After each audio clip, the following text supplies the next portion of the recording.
We're live and nope, we're not. Yes, we are. How you doing, everybody? Thanks for joining us for session 5 of the Playtime Session Speaker Series presented by Jima Esports. We are Jima Esports and Jima Group. My name is Kevin Sultani. My partner, Jassam, in Dubai. I am currently in LA. Jassam, how are you doing in Dubai? I'm great, man. I'm great. What's up, everyone? Thanks for jumping back on, and we got a good one for you today.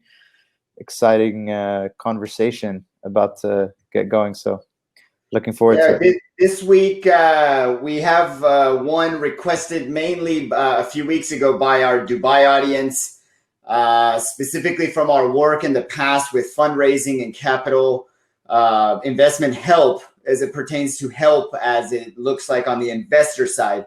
Every startup, every idea, every technology needs that help, whether it's an accelerator, incubator, angel investor, or everything in between. So today we're going to talk to two investors. We're going to talk to two investment, landscapes, one from the angel investment side and one from a funds perspective, one looking at esports more specifically and one looking at gaming more specifically. We had a few others that couldn't make it today from England specifically. So we're going to have an England specific panel for our EU friends and family over there. But, Jay, you're in Dubai right now. We, for the last 6 years, were capital fundraisers for blockchain technology specifically. And then we moved on to esports agency work and esports investments. And some other medical cannabis products as well. But, what does the landscape look like right now really quickly in Dubai for our Dubai audience and in gaming and esports?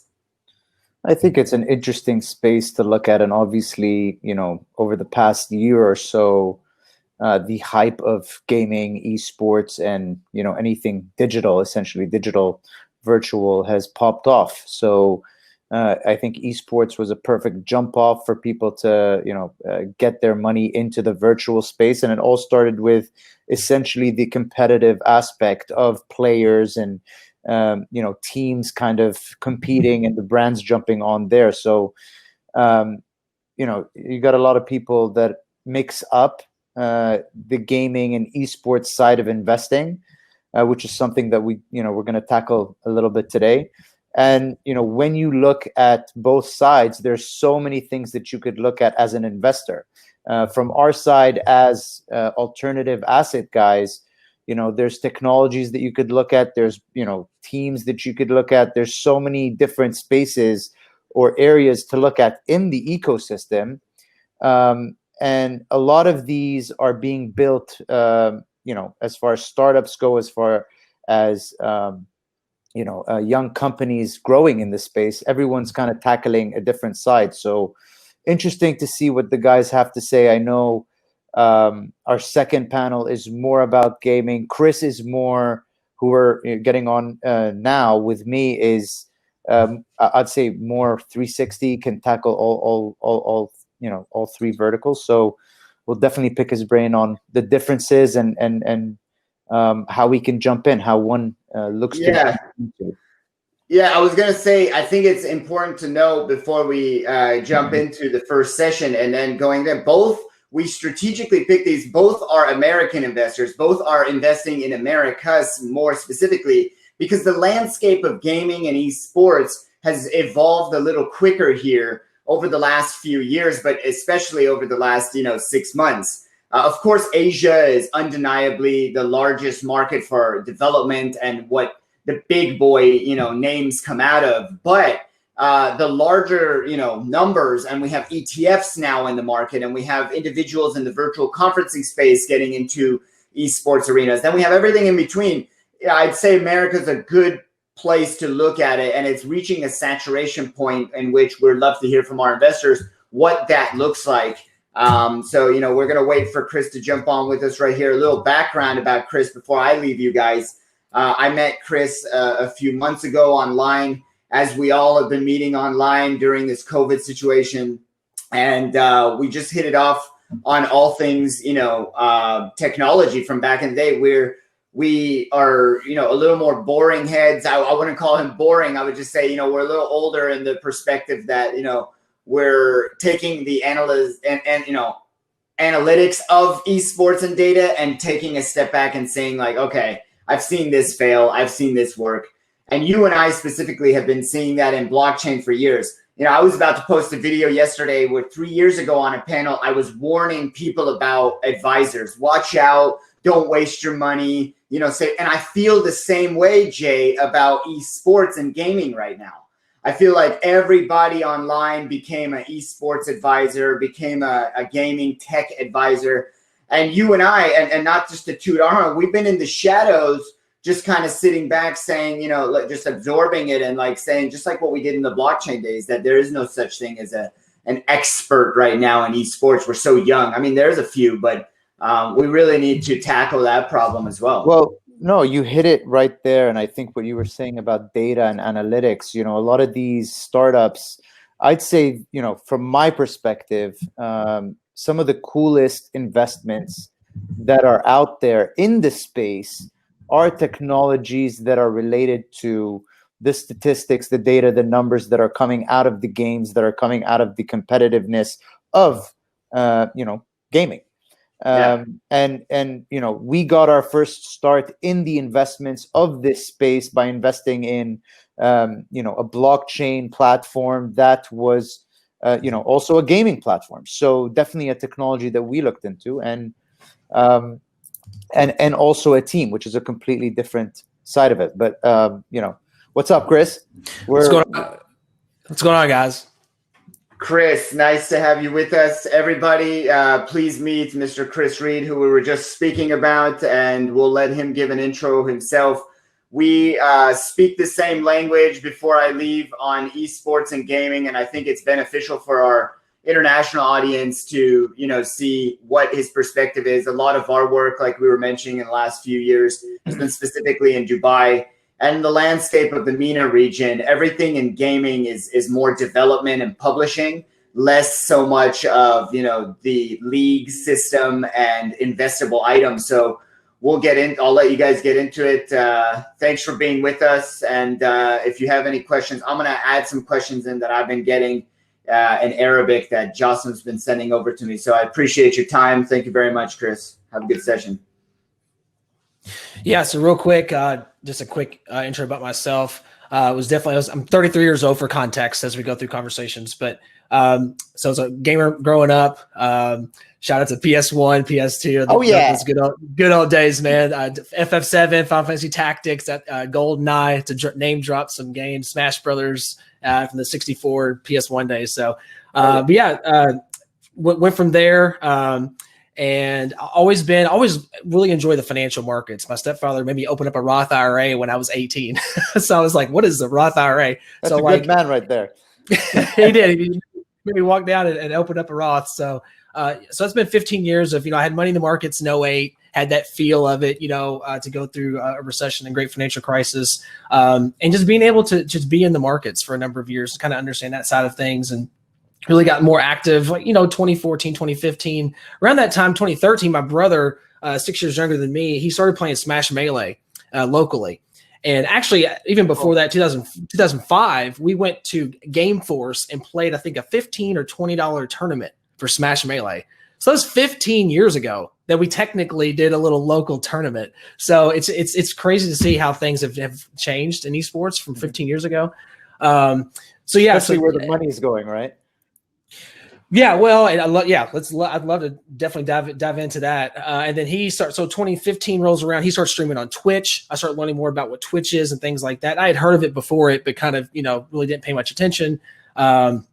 And then 2016, I actually started streaming myself. I actually streamed about the financial markets, and we actually went on to create a server for basically a community for investors and traders to share concepts and ideas. I was a part of that startup for 3 years, and then transitioned. And I say transition, it's interesting, but Discord in 2016 was just gaming. I mean, there was hardly anything outside of that industry. But now obviously Discord has changed a lot of different things. But I've been next door and with my brother and watching him, what he's done with Smash Melee. He's about top 50, top 75 in the world, roughly, if they did rankings right now. And watching his journey as a player over the years and as a content creator in Twitch. So he was a Twitch partner. He got Twitch partner in 2018. So, I mean, the hundreds and hundreds, thousands of hours he's put into it as a content creator and sharing stories with him. So I really haven't made, esports content per se for about a year, but I've been right next door to it, being an early adopter of Discord, being with my brother, being around a player that's put in a lot of time and effort around the space. So that's kind of what's led up to now. I do two things now. I'm the host of Level Up Experience. So basically bringing people on and just talking about their stories in esports. So we've had pro players, organizations, tech startups, all different, facets of the space. And then also work with a number of startups in the space as well in esports and gaming. So mainly tech platforms, education, and human performance. That's awesome, man. I mean, that's a fantastic background, and we're of similar age. So, some of those games, are definitely you're hitting it right there for me as well. But cool. And obviously, being so close to the space has, I'm sure, opened your eyes to many different lights. And I can definitely get into different conversations with you, especially when we look at esports and gaming. But for today's conversation, let's kind of stick it to would love to talk about the funding side, the investment side, and what that looks like. We own and operate an alternative investment company here in Dubai and LA as well. You have a lot of investors that are very interested in this space, especially now. I mean, post-COVID, it's just popped off. I think people that don't even play games are like, get me, what do I do? There's a huge confusion, I think, with investors still figuring out, where do I throw my money? What do I do? How do I get in this? And right before you jumped on, I was saying there's so many different sides to investing into esports and gaming, right? Obviously, each one is its own monster. So in your own words, I'd love for you to start it off. Let's kind of break the conversation into, we'll start off with the esports side and then kind of roll into the gaming stuff and the technologies of the world. How would you break, an investment when it comes to esports or gaming? How can you, let's say I'm a new investor in the space. I'm trying to figure out, where do I throw my dollars? How would you break that down for me? So, what I've noticed is when you're having conversations like this, you break it down simply. I think it's where it starts first, right? So you mentioned kind of two ways. I feel there is two ways. So one is organizations or teams. So when you hear the word orgs, people are talking about teams, organizations. Right. The second is the technology around it. So tech platforms, so SaaS companies, platforms, and even venue as a service, which we'll get into in a minute as well. So really that's the two basic macro ways that you can invest. That's fantastic. Yeah, I mean, absolutely. And I think when a lot of people look at, when a lot of people look at esports in specific, you get a lot of questions around, I think, the teams, a lot of guys jumping into like the events side of things as well. And the more physical stuff, where I think that's going to die down for the next few years. But, there's a lot more, in the space when it comes to, I would say, funds, ETFs, like Kevin was saying before, platforms that get you, to platforms within the esports space and technologies within the esports space that, people don't hear about. Something like Discord, which you were saying earlier, is a fantastic example. So I'd love to, hear more about your thoughts on Discord. And some of the opportunities that you think are out there for them to grow. Yeah, you start with Discord. Was it just 2 weeks ago? They snagged a $3.5 billion valuation after this current raise that they just did. Also, if you didn't know, and we'll talk more about Tencent. I think it's the company to talk about. You talk about the mothership of gaming. What a 600 billion market cap is just absolutely incredible what they do. And what they're involved in. There's a list of, if you listed everything that they're involved in, I mean, you'd be here for an hour talking about all the different stakes that they have. They're just, they're everywhere. Yeah. So they were part of the raise in Q4 2018 for Discord as well. So they're putting their hands in the platforms and things like that. So yeah, Discord is just one of the platforms out there. Obviously, there's other streaming platforms that you may or may not have heard of, or may have heard in passing, like Huya and Douyu out of China, Bilibili out of China as well. And Tencent has their hands in a lot of them, if not all those platforms. Not all, exactly. And mergers, but they can. That's the thing. Yeah. They can, and if you can, just why not? Right. So you have the platforms, and I guess I'll start here too, just macro wise, is that, when I look at it myself, I'm less interested in for investment dollars when it comes to teams in general. Now, look, people get mad when you say that. I've got pretty vehement stuff that have been said or whatever, but it's when you just look at it as an investor, you have to pick. You have to pick a lane a lot of times, right? So for me, and what's interesting too is some perspective. There was actually a lot more money being pumped into the esports market in 2018 versus 2019. 100%. There was a significant drop off, and it lines up because I think 2018 was kind of the bubble on the team side of things, right? In general. In general, so you did have a pullback from investment, which makes a lot of sense. 2018 was kind of the bug a year. He won $3 million doing Fortnite, and everyone, what's Fortnite? And then Ninja and Drake, and it was just kind of this bubbly time, if that makes sense. And then so you did have the pullback from investment dollars. Now I do understand too, when we're talking about investment dollars and things like that, there is a macro story too as well about just the overall financial markets. So you do have that backdrop you have to think about, but you did have a pretty significant pullback from investment dollars from 2018 to 2019. So that's which makes a lot of sense, because if there wasn't it's hard to say this was the esports bubble. But when you talk to people, like that was the kind of year it got real frothy. And then we did have a little bit of a pullback. And then obviously dealing with COVID, that's added a whole nother layer to every financial market. And we can talk more about that. Absolutely. Look, let's jump. I'd love to just hit on the team side of things just a little bit, because, talking to a lot of investors here, teams is obviously with the new David Beckham, announcement as well. So, teams are definitely not going anywhere, but you do have two sides of the story, right? So a lot of investors feel like it's a huge cash burn, and how do I get how do we come out of this successful? I would say, let me also clarify too. I didn't do a good job. No, I think that the top tier teams are ones to look at, and the ones that are focused on content. And that are really putting a lot of time and effort into that, and also diversifying into what they are doing. So teams that aren't as focused 100% on results, because the player volatility, I think, is an important component to think about as an investor. Okay, how much revenue are they driving through content versus, they got to go win this competition. They got to go win the Dota championships, to like fund what they're trying to do and things like that. So it's how much of it are they relying on results versus what they're generating through their own content, I think is an important dynamic to understand. And that maybe it's not understood at a high level. No, for sure. And you're absolutely right. I completely agree. Anyone that's looking to just get into it for, the winnings and for the competitive side of it is, you're never going to make it that way. And it's all about the alternative revenue streams that you're able to make through your players, through content, just like, the big guys out there, and kind of diversify how you're making it. Right. So, no, completely agree with that. You see a lot of teams like, Faye, I say, the two teams I think about, the two organizations I think about is FaZe Clan and 100 Thieves, and how they diversified throughout and things like that. So something to look at.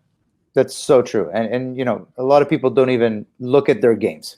It's more of a lifestyle now. So the valuation has immediately just shot up.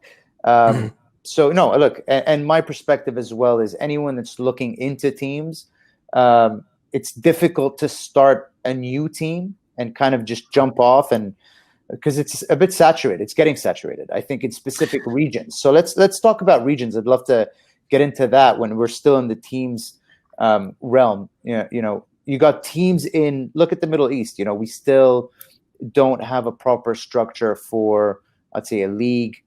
So you still have teams coming up, being being put together. Whereas if you go to North America, Europe, it's already there. So if I've got if I'm looking to invest, definitely in the Western or Asia as well is huge. Sure. Look to get into someone with a bit more experience and has already, I'd say, built the foundation, whereas you have other areas that are still kind of building their the grassroots, like Africa as well is another big one.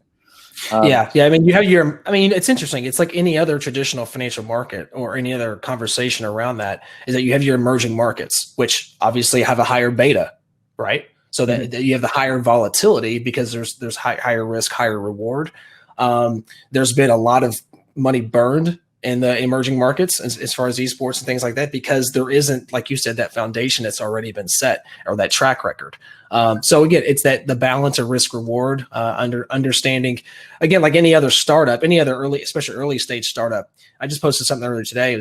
If you wouldn't buy stock in a startup founder, then you shouldn't put money in their startup. So who are the key players? Not the players, sorry, but like who's running the ship? Like, you got to think about the leadership as well, and it's no different with esports teams and organizations. Just like any startup, right? You got to look at the team, the experience, and what they're going to do to either build it or rob you. Right, exactly. Right? Yeah. So no, definitely something to look at. While we're still there, let's maybe jump away from teams and look into some other stuff. What else in the esports ecosystem would you advise someone to look at? And give us some examples. I know we talked about streaming. Streaming is huge. Everyone wishes they got into Twitch early, Discord, and the big boys. And first, is there anyone in that space in the streaming side that you're looking at now? And then second, let's kind of jump on to other technologies and what you think is good to look at. Well, you mentioned earlier about Tencent having their hands in Bilibili, a Douyu. Those are interesting companies to kind of look at. Obviously, do your due diligence, do your research on it. But they're lower market cap names that can have higher upside, but again, on the other side, having higher volatility. But that's something to kind of look into, understand that whole dynamic of what's going on with those streaming platforms. And then also what Tencent's trying to do to have a streaming platform in the US, and kind of I would definitely follow that because those infrastructure companies are important to understand, and the kind of the complexity around it. But again, this is where I think more of the attention and more of the upside is when it technology platforms versus the organization side. Again, not that organization side doesn't have upside, but a lot of the value creation has happened on the organization side, the team side. And you have more upside and more scalability with these technology platforms. So SaaS companies, platform companies, venue as a service company. So like, for example, what I'm really bullish on is experiential platforms. So if you think about it, streaming hasn't changed in years. It's pretty much the same thing. I did my first stream at the beginning of 2016. My brother started 2015. The streaming experience with video and chat on the side hasn't really changed a whole lot. So what I'm very interested in, I'm working with a couple of startups in this space, is what's the 2.0 experience from Twitch and YouTube? It's going to change. Where I typically go ahead. I was going to say, do you think those are going to stay the bad boys? Because you see a lot of people, you see a lot of a lot of startups coming up that have learned from the mistakes. So do you think they'll stay there, or is anyone coming up, do you think? Here's your answer. You're not going to beat them. Twitch, just look who you're battling. You're battling Amazon and Google. Let's be real here. And look what happened to Mixer. This is huge to understand this. Mixer's gone. And you know who runs Mixer? It's Microsoft. They had every ability to on paper compete and build a platform. You know what I'm saying? They had the potential to do that. If Microsoft can't do it, who's going to do it? Like I'm no offense, but a lot of the startups that pop up and say we're gonna compete there, we're gonna compete there. Good luck, because if Microsoft couldn't do it, what makes you think you would? I'm not trying to be vicious. I'm just being honest, And this is the investing world. It's you pick lanes that you believe in, and you don't pick lanes you don't believe in. Absolutely. So a lot of you saw a lot of these popping up last year, but they've quieted down a lot. We're the next streaming platform, and then with Mixer, Mixer is no more, which is still, people are trying to wrap their heads around that. It's made a lot of sense because look, they didn't have the traction, they didn't have the viewership growth even during the last few months and things like that. It makes a lot of sense. And Microsoft moved over their resources to Teams, They want to focus on Microsoft Teams. So they essentially did that. So not to get on a little rant there, but understand who you're competing against. I mean, again, for those that most people know, but Twitch and YouTube is Amazon and Google. That's who you're competing against. What I do mean is not direct competition, but creating a brand new experience. So, and now when I say brand new experience, your mind might typically go like full blown VR and headsets, which obviously it's picked up a lot of steam. Steam VR's hit, some record numbers the past quarter and things like that. But the adoption rate of VR is just not there yet to be mainstream enough to scale at a really high pace. So what are interesting are browser-based platforms where I have a link, I click, my avatar jumps in. And then you're in an experiential space or experiential world, or venues as a service. So like an app that you have a link and you go into that link and 15 of us can watch a live stream together with voice overlaid on top of it. Like, but bringing together if me and you want to watch a live stream, we have to be on Discord on an audio channel and then have another window open to watch the same thing, right? It's taking those experiences. The companies that figure out how to pull those things together are going to be huge winners, in my opinion. And then the scalability of those platforms, obviously with what SaaS companies have done the last decade, just the value creation, especially in the private market, has just been incredible. And I do think you're going to see that 2.0 wave of some of these technology platforms. So for me, that's where I put a lot of my time in investing myself is in those areas. I completely agree. I think, virtual experiences are the way forward. I think, gaming, essentially esports in particular, has made that jump off for people to experience. I mean, it started off competitive gaming, but, the interaction with other humans does not only, mean that you have to compete, but it's definitely jumped off a lot of amazing platforms out there, which are, taking you virtual, taking you to, a whole nother world where you can experience and do essentially whatever you want to do, right? And that's where I think VR will start to kick in. This has been a huge opportunity for VR to now take that step that is needed to grow, because you have a lot of investors out there that have, I'd say, invested very early in the VR space and have, they don't feel so good about it. But then right now you see a huge surge. There's a resurgence of a lot of virtual experiences, and it's I think it's an awesome space to be looking at. Yeah, I'm involved with a couple of startups and working with them in the experiential platforms where, again, you're an avatar. You coming in. We just so part of a company called Gamer Jive and did a career fest. So a career fest where you pop it, like literally your character drops in and you walk to 20 booths and 20 sponsors, and you can have private chats. I can click your avatar, click LinkedIn, and get connected like that. That happens. People got jobs at that event. Like there were confirmations that there were booths where people walked up to, they applied, they met the recruiter right there, and they got jobs like in a couple of weeks. So that shows that it actually can happen. Those experiences are important. So and then not even getting into watch parties and things like that. So those are some things to look forward to over the next few months. But then talking about another company like Hero Live, being able to have 15 people watching an esports event together, they're calling it virtual booths, essentially VIP boxes. So if I'm a big New Orleans Saints fan, so my wife's a huge Drew Brees fan. So I love the Saints. We go down. So we go down, and when you're there around 15, you're interacting with about 15 people or so, roughly. And so if we score a touchdown, you're interacting, you're high-fiving and stuff for about 10 or 15 people. Well, think about that virtually. If you could watch with anyone in the world, and you watch, again, it doesn't matter, Netflix, Twitch, YouTube, whatever, and you can hear each other talk with each other. Like that's game-changing, be able to take all the experience together into one platform. So you're seeing it happening, and there's a lot of amazing innovation happening, and it's the next layer of how we're going to experience it together. For sure. No, I completely agree, and I think esports has played a huge role in developing these technologies further. Let's jump into the gaming space quickly, because I know we're running out of time. What would you look at in the gaming space as far as technologies and kind of the differences there? So like kind of you look at the Peaks Zynga deal recently. So a lot of development companies have been doing really well. Mobile's been crazy. What areas, or are there any specific areas that you're looking at there? Yeah, what's interesting is like I think the democratization across indie developers, and then really you're seeing potentially a big movement in the indie developers. Now, investing in game studios, I mean, like anything else, is very volatile, but it's something that it's hard to get in front of and really and project. It's extremely volatile, so it's something that's even more so you have to understand intimately what you're doing and what the prognosis is for that particular studio. And if you look at, it's time to look at VR.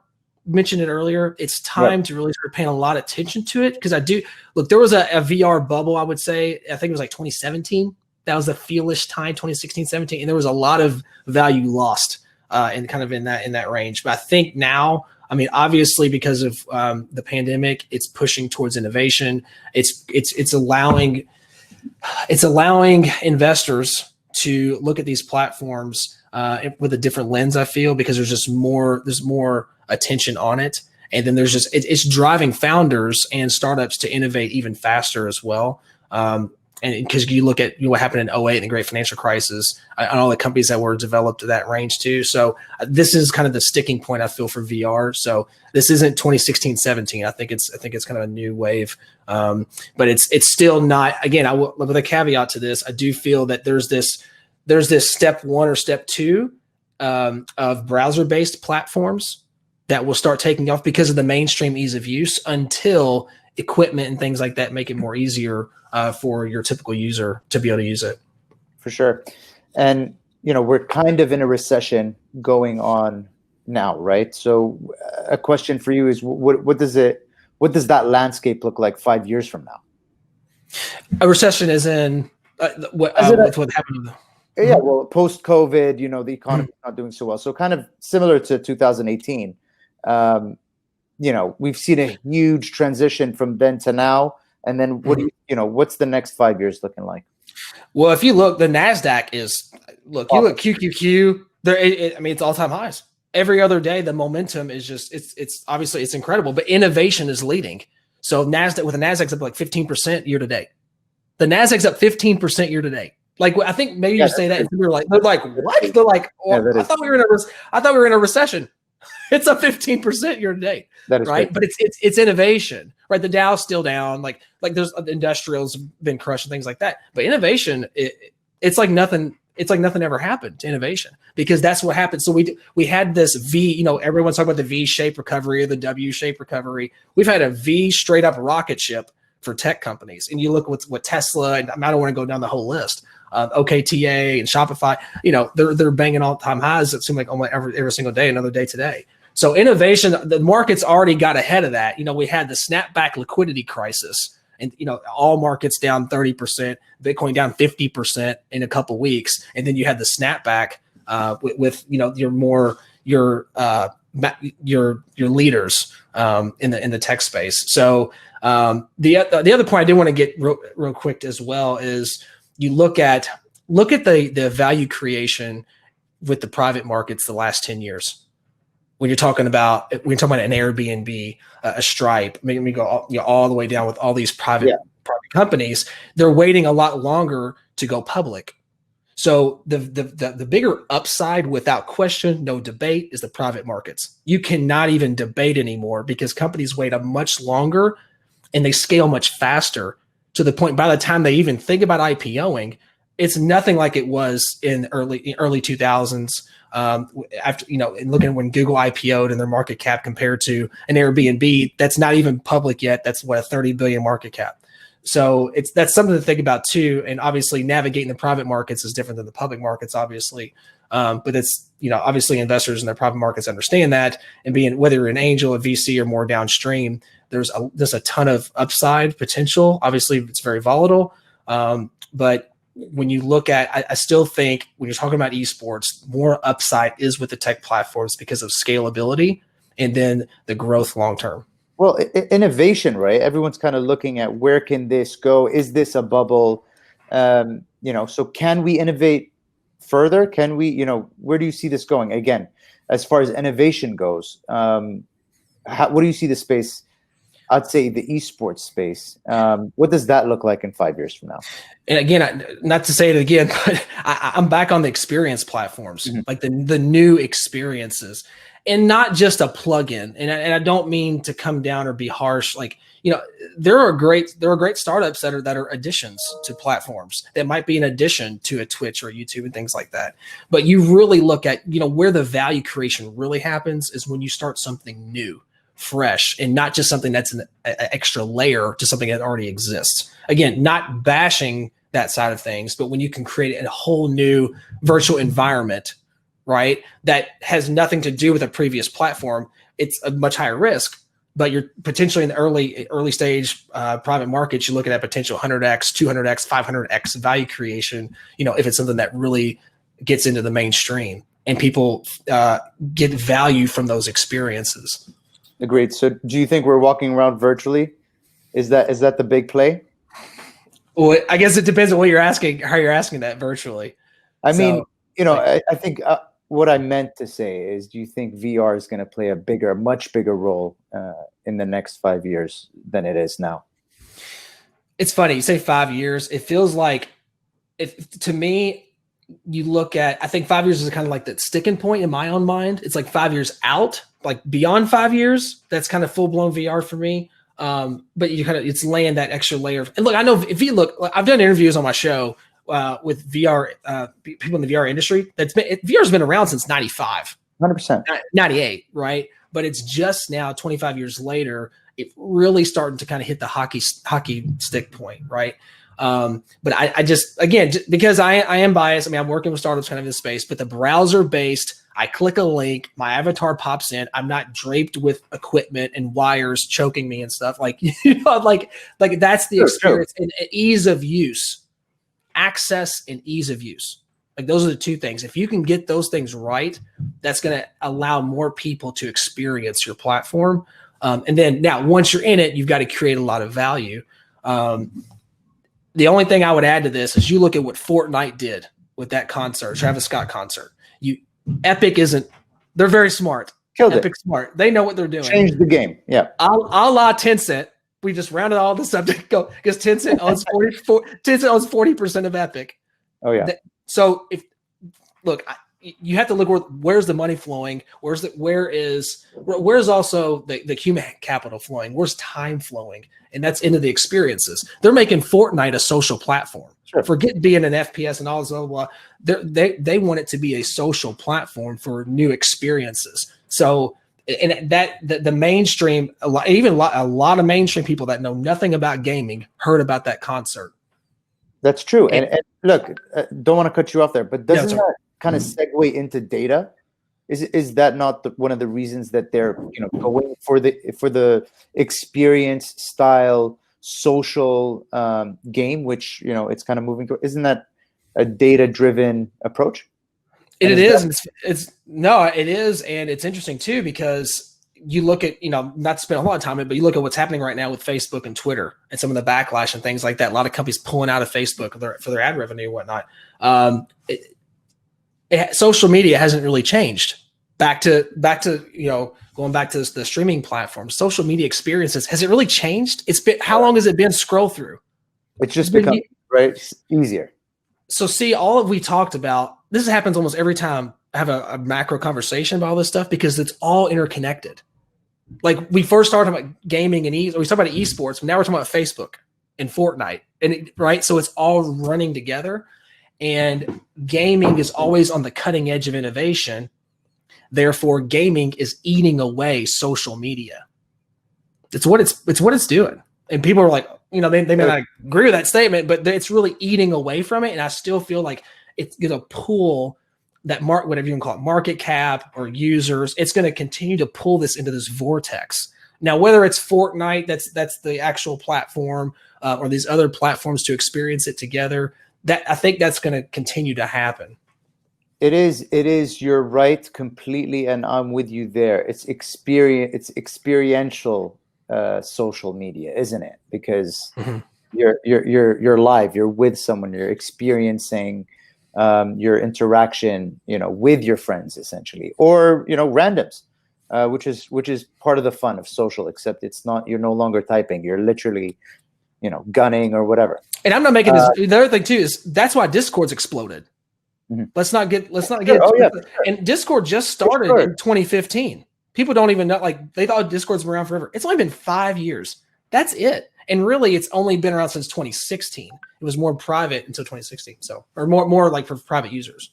So crazy to see how all of these different things are kind of binding and coming across each other. It's only getting more interesting. Look, I'm gonna last question for you before we go is what do you think about mobile? I've got a lot of people, especially in the investment game, looking at microtransactions, which is big in the mobile space. I know we didn't touch much on that, but what do you think about mobile? Is that something to look at? And can it be innovated more? Can mobile become more experiential, just like we're saying? No, absolutely. And then the other thing you take a look at with mobile is that it's like a portfolio.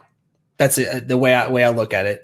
You want to have exposure, I feel, in the mobile space. Not the whole portfolio potentially, right? But you want to have a piece of the portfolio that's involved in the mobile space because like I said, because of the growth potential. It's growing faster than any segment.